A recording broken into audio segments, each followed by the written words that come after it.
I'm going to make some trees. I'm going to make 2 trees, maybe 3. So now's time to do the trees for my scatter terrain project, sort of forest scatter terrain. They, in the end, because this is movie magic and it's already done, as you can see, I'm going for leafless trees. I want to just say that. That doesn't mean I'm not going to show you ways of adding leaves, but I decided I wanted dead trees, So we'll start with that.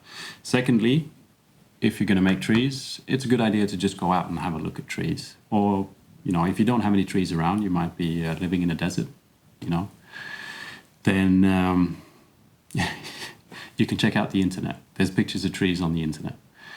Why am I saying this? Right, this here is my first tree, and it's really short compared to Mr.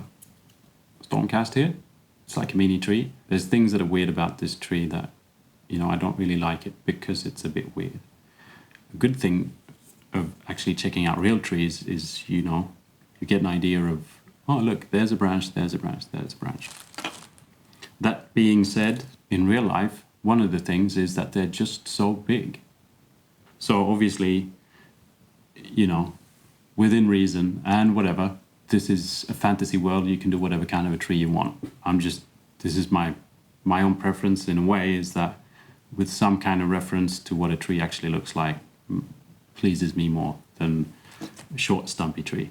The technique I'll be using is using steel wire, which is not unique. On the contrary, I've watched other people do it and I'm just doing the same. So you might be wondering, why should I watch your video and not someone else's? Well, I might be more entertaining. Further on, once the wiring is done, I have added some of my own ideas into sort of how to create the bark and the texture of the tree, which might be interesting for you. And so the first thing is basically just getting the size and the height right. I've been using my prototype. You don't need to use you don't need to make a prototype. You can just measure anyway. But I knew that this is too short. So I want the tree to be sort of longer than this, because he's, busy being beaten in the head by someone else. He doesn't need a branch, to finish him off. So I'll take the wire and measure how long I want the trunk to be, and then sort of how long the branch is going to be, and then add quite a bit more just in case. Oh, and you also want a bit for the root. Then you just have to figure out how thick you want your trunk and how many branches you want sticking out. Remembering that if you have like if this is the branch, then the branch ends in more thinner branches. So this is like the thinnest you get is pretty much 2 of these or 3 of these. And then that maybe adds up, 2 or 3 times, and that's your full branch. I think I started out, I don't know, maybe doing 20 or 30 of the full lengths. Twist all the wires, creating sort of a spiral, and doing it, I'd say do it once, just with, not all that many, and just give it a try before you go on to make your real tree. It's a little bit of a tricky job getting it sort of, because you want to get a little bit of a spirally shape going. You don't want it just to be a straight tree. The best way I could figure out to make this as easy as possible is to actually attach all the 20 or 30 odd, I think it was about 25, because trying to twist them like this in your hands is really difficult. Oh, and watch out for, if they're a little bit sharp, you will probably end up bleeding by the end of the day, but try not to. And so I just used one of these, I don't know what they're called in English. You can see it in the video. So that, the ends with the roots sticking out is firmly attached. And then from there you can start twining it.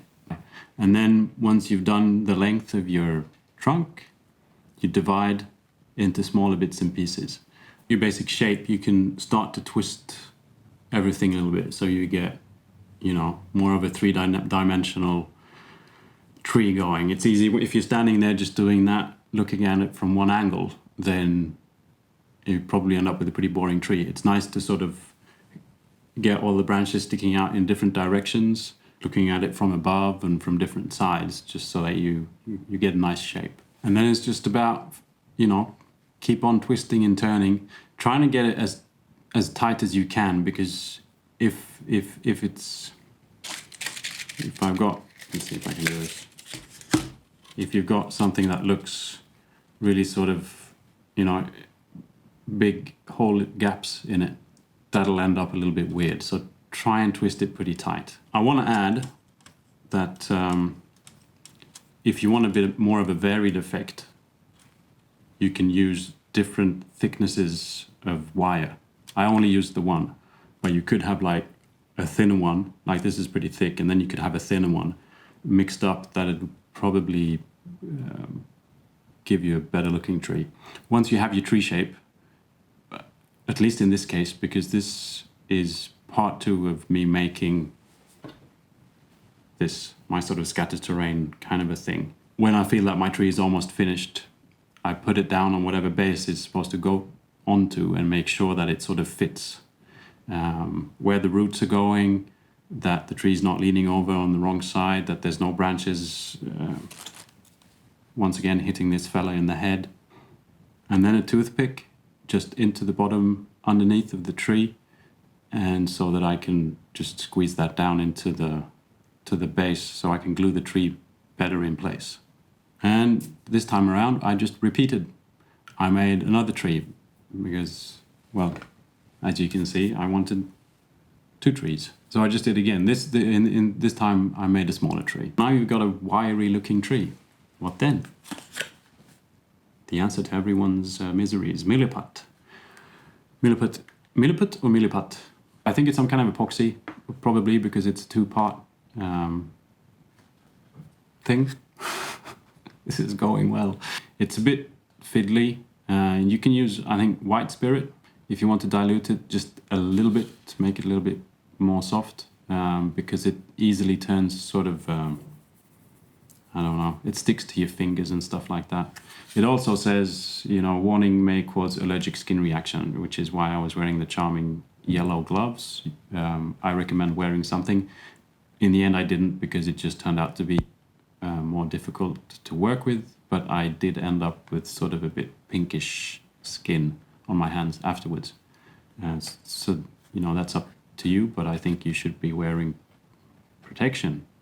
The Milliput does dry relatively fast, so I did half of the tree first. Doing the upper part meant I could still hold on to the bottom part. And I used a toothpick. I'm just following the spiral of the wire, just trying to exaggerate it, just to get the shape of, you know, as close to bark as I can. If you're actually skilled in sort of modeling and things like that, this is an opportunity to actually, you know, create some nice bark. I have no idea of what I'm doing. I haven't said this in this video, but the whole point of these videos is pretty much me doing something for the first time. And then once the top end is dry, I did the bottom end. Just simple as that. I mean, this as well takes a bit of time, but you know, what can we do? Now, once the Milliput is dry, I just attach it to the base. I've already made the hole previously. I add some white glue to the hole. I also add some more clay underneath, so that, you know, otherwise, just to cover up all the cracks and everything like that, and some more white glue, just making sure that everything is in place. With some terraforming, toothpick terraforming, you know, both trees are in place and look like they're sort of part of the rest of the build. As I said, I'm no sculpturing expert, so I can't really rely on making a nice sort of bark texture in the Milliput. So I'm going to use a couple of things. One is a thing I discovered sort of by mistake. It's white glue and super glue. If you pour super glue on white glue, strange things happen. It sort of looks like bark. It looks natural, like moss or bark or something that would be happening out in nature, and not something created by a fumbly guy with a toothpick.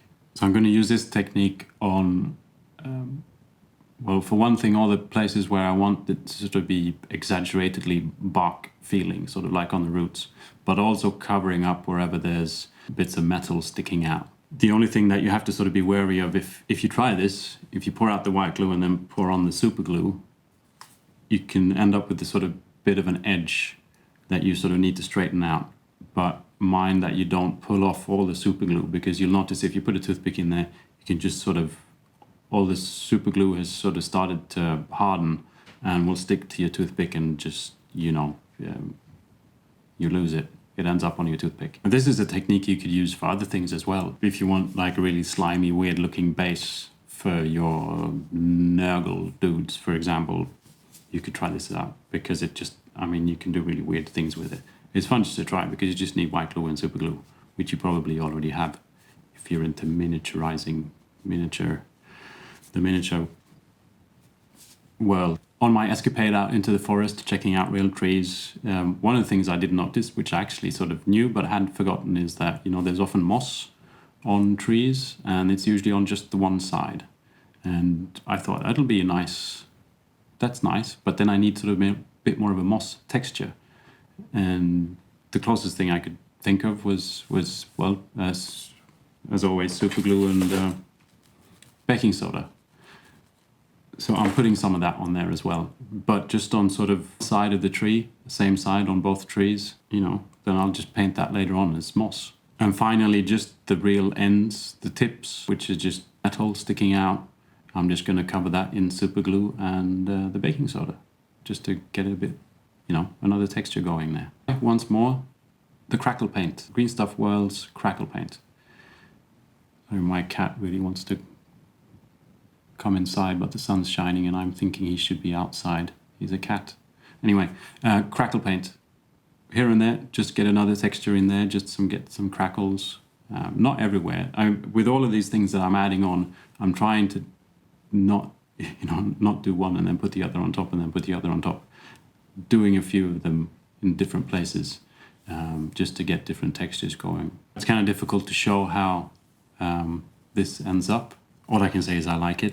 I'll take some pictures as well of what it looks like when it's painted. All in all, at least with this sort of, like my theme's going for a bit of a dead tree, I think it looks like a sort of dead tree with some bark and some cracks and things like that. So that's it. That's how to make a tree. You might be going, yeah, but where, I haven't got any leaves. No, I don't have any leaves. Here's a few options. Fine leaf foliage, light green from Woodland Scenics. Personally, I don't really like this kind of stuff. One thing is that, these bits and pieces fall off everywhere. That's maybe just a minor issue. For me, the major issue is I don't really think it fits into my world of miniatures. The aesthetic of like what everything else looks like. Like if you have one of these and there's, say, a leaf incorporated in the design, that leaf looks like a leaf, miniature sculpted leaf. It doesn't look like that. So personally, I don't like to mix this kind of look into this world. I would need sort of sculpted leaves. If you don't mind it, this is a good option. You just put it onto all those bits and pieces of metal sticking out and you've got foliage on your tree. But what to do about sort of if one wants sculpted leaves? Well, I've experimented. And here's my next scatter terrain. You can see that it's got leaves. Yeah, it's got leaves. Ta-da! This is the Creeping Vines from Games Workshop. I cut out, here's the Creeping Vines. I cut out a bunch of creeping vines and sort of twisted them into the metal wire. So it is possible to add leaves if you want to. This was more fiddly, adding the Milliput without smudging the leaves. The result is nice though. Thanks for watching. I just want to say that, if you actually go out into the forest and, to look at trees, to figure out, what the trees look like, how should I shape my own tree, have a look for other things as well. You can always collect some small stones or, twigs, whatever you can use. I found these weird seed things here that look very alienish. If you're living in a country where there's birch, you can always collect birch seeds, if that's what you want to call it, which turn into excellent leaves. You can see them scattered all over the base. So it's not just for the nice fresh air and the study of trees, you can actually collect free things as well. Ooh, I want to show you this weird thing, which I thought it was going to be dry by now, because usually winter here is dry, there's snow and stuff. We haven't had any snow, and so it's not been dry. This is like a finished piece of rock. It was just lying there in the forest. It's like a piece of wood. Take a journey out into the forest, and if you seek, you shall find.